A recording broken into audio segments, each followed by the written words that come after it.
kali ini gue pengen bawa kalian jalan-jalan ke Tebet, dimana di sini gue pengen nyobain all you can eat dengan harga yang super bersahabat dan pilihannya banyak banget guys.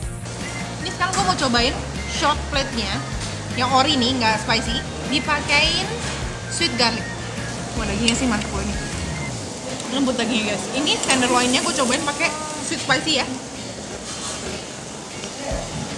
Gue lebih suka daging tipisnya mereka nih yang tadi yang short plate ini guys. Ini lebih gampang dikunyah menurut gue ya. Gak tau apa gue udah jompo ya sekarang, jadi gue sukanya yang rada-rada lembek-lembek gitu, yang udah kayak sekali gigit lepas.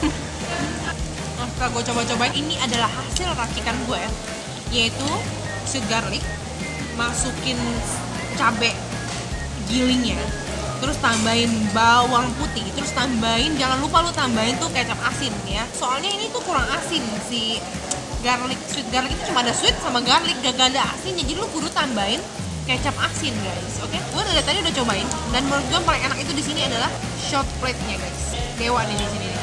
Emang semua yang ada lemaknya itu udah paling mantep guys. Lembut sampai ke dalam-dalam, juicy, mungkin karena dia full fat ya, jadi begitu dah.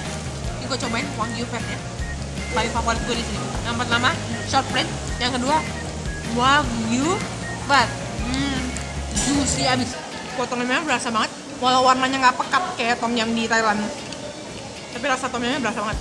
Oke, terus gue juga demen banget varian bakso-baksonya. Bagi gue semua varian baksonya enak. Semua bakso-baksoan di dalam sini nggak ada yang fail, dan tadi gue udah cobain semua dan gue udah nambah berkali-kali. Terserah lu dah guys, sampai kenyang, sekenyang-kenyangnya lu nggak usah pulang-pulang guys, bebas. Jangan lupa like dan subscribe. Sampai jumpa guys di kulon berikutnya ya.